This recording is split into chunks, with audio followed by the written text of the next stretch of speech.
হয়তো অনেক জনের ভিতরে মনের ভিতরে দ্বিধাদ্বন্দ্ব থাকতে পারে, সেই কারণে কথাটা যে গানটা গাবো অর্থটা আগে ভাঙে দেই।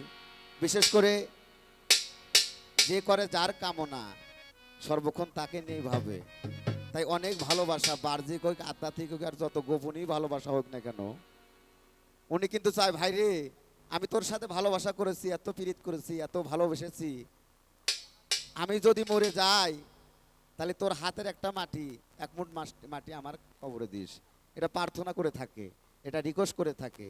সেখান থেকে একটা গান, আমি যারে ভালোবাসি, আমি যারে ভালোবাসি, যাকে ভালোবেসে এত ভালো থাকতে পারি, যাকে ভালোবেসে ভালো রাস্তা পেয়েছি, সেখান থেকে একটা গান গাবো। কিন্তু গান শোনা যারা বুঝবেন না মাইন্ড করেন না, মাইন্ড করলে আমার সাথে পার্সোনাল ভাবে করবেন, কিন্তু কেউ মাইন্ড করবেন না। গানটা যদিও হয় ভালো, এর মধ্যে ভালোর মধ্যে একটু কালো আছে, সেই কারণে মাইন্ড করা যাবে না। যে গানটা এখন গাবো, গানটি গিয়ে বসে যাবো, তারপরে আমার বড় ভাই গান আপনাদের শোনাবে। ধন্যবাদ।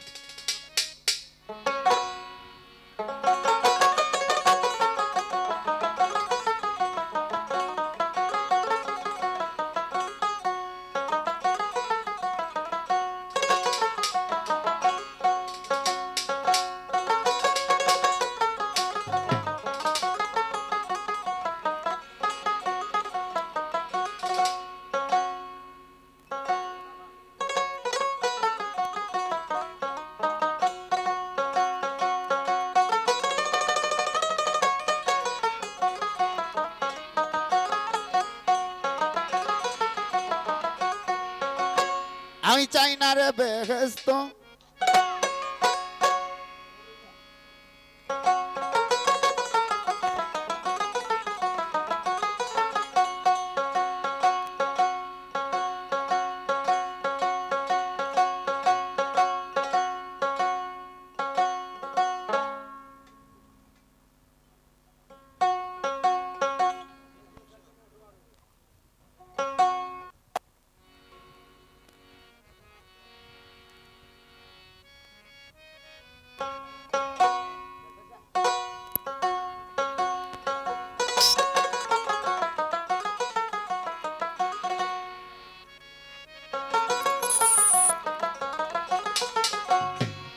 আমি চাই না রে বেহেস্ত, আমার ভয় নাই জাহান্নাম, আমার একটাই পরিচয়, আমি নবীজির গোলাম, আমার কাফনে লেখে দিও নবীর দয়ার নাম, আমার কাফনে লেখে দিও দয়ার নবীর নাম।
Dios,